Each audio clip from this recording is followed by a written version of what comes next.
Today we're going to be talking about how I managed to break my Eureka Atom 75 coffee grinder in a little over 1 year with less than 1,000 shots on the shot clock on this.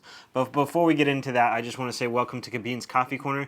This channel is designed to help you choose the coffee gear you want to brew with at home. You'll find a lot of different reviews and comparisons on this channel, and I would love for you to check those out. And if you really find this helpful, please like and subscribe. That helps me produce more content as a YouTuber. If you're looking at purchasing this grinder, please use the link below. I'll make a small commission at no extra charge to you. And lastly, I have an Instagram account called Kabin's Coffee Corner. You're more than welcome to follow me there.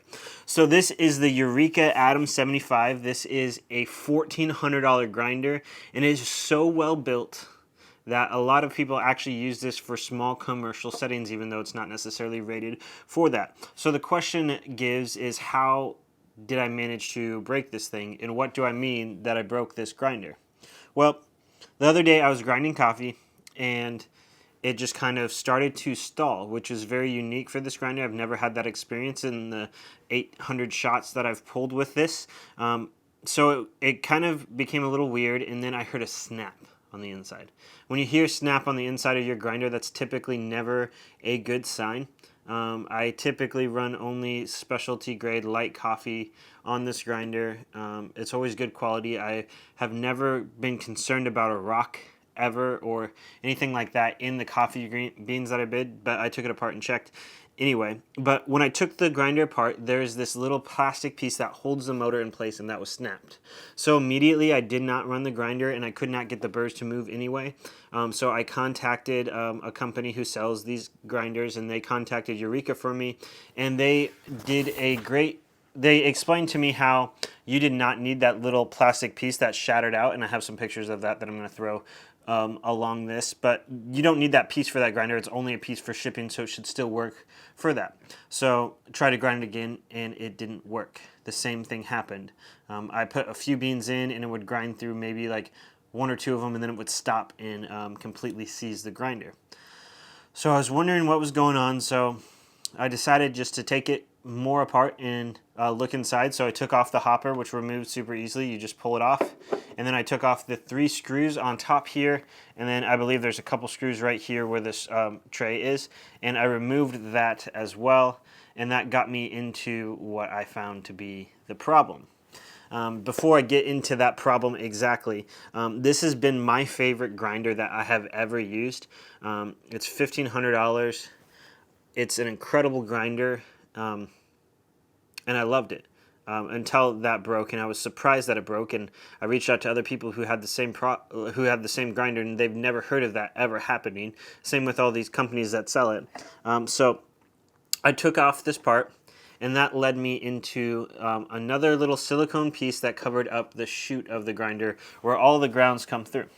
And lo and behold, that thing was caked with coffee grinds. And like I said, I didn't use dark oily beans or anything like that, so it surprised me to see how caked in there it was. So I removed that with a brush, and then it became harder and harder and more compact, so much so that I ended up taking a screwdriver and poking through, and I had to use quite a bit of a force to break through those grounds. Then I removed the declumper, which is the thing that declumps coffee grounds to make it kind of more uniform coming out of the grinder, and I removed that, and then found that even caked behind that was grounds. And this is where the problem lied. It got so clogged up that the grounds didn't have anywhere to go because the chute was so full and clogged that it was shoving them back into the grinder. So this grinder is a flat burr grinder, which means you have a circular flat burr up top here, another one below it, and then below that is just kind of the assembly of the grinder. So what happened was, instead of it like the grounds go through those burrs and then pushed out, what was happening is it was getting pushed out, and it was getting pushed back in underneath of the bottom burr, jamming this bottom burr. So I had to end up taking a vacuum and suck out all the grounds eventually to clean it up well enough to be used. And as soon as I did that, my grinder was back to perfection. No issues at all.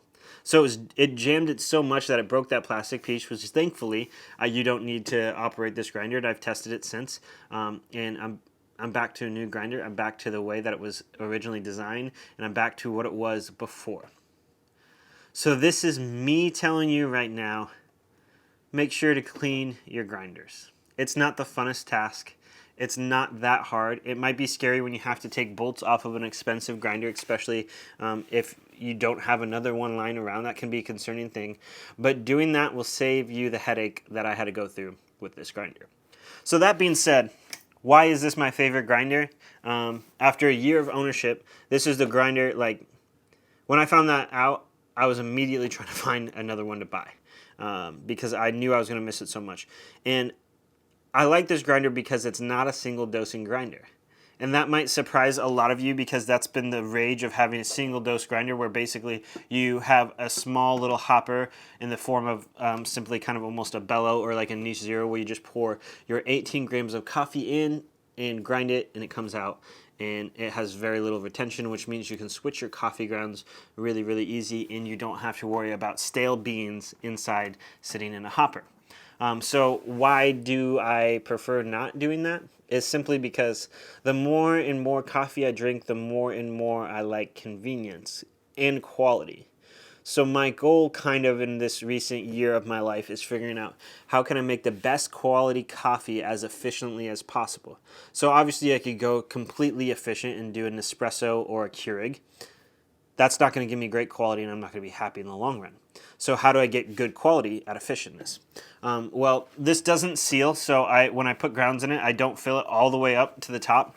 And I usually still store those in an Atmos or something like that, and it usually keeps it a little fresher.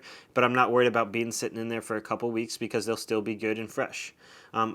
This doesn't have a ton of retention outside of the fact if you don't clean it, then it'll be problematic. But it doesn't have a lot of retention, so I don't find the need to really purge the grinder, and if I do, I have it set up for that. So I have a 2-cup button here. This is a little screen that's not on currently. So there's a 2-cup and a 1-cup button. So I can simply set this 1 cup to 1 second. So when I put my portafilter in, it'll grind out in 1 second, and it'll like kind of push out yesterday's pre-ground coffee or yesterday's coffee of anything that's retained on there. And then I can click this button and go back to my normal grinding. So one of the things I like about it is I can simply put my portafilter on a scale right in front of this grinder, and once I do that, I can tear it out and put that to 0, put my portafilter in here, and you simply just put the portafilter on this fork right here at the bottom, and then you can push it forward and it clicks this button, and then it grinds in about 3 seconds for 18 grams. So this is a pretty fast. When you first get it, you'll find it'll be more at like 4 and 4.5, but once the burrs kind of season, it goes a little bit quicker. So it grinds that in 3 seconds, and then I put my portafilter back on there, make sure it's 18 grams. If it's a little over, then I'll just shove out the rest of the grams in my knockbox, or if it's a little under, I'll click the center button, which is manual, which means as long as this button's pressed is as long as it's going to go. So you can just quick tap, and it usually gives you the perfect 18 grams that you need.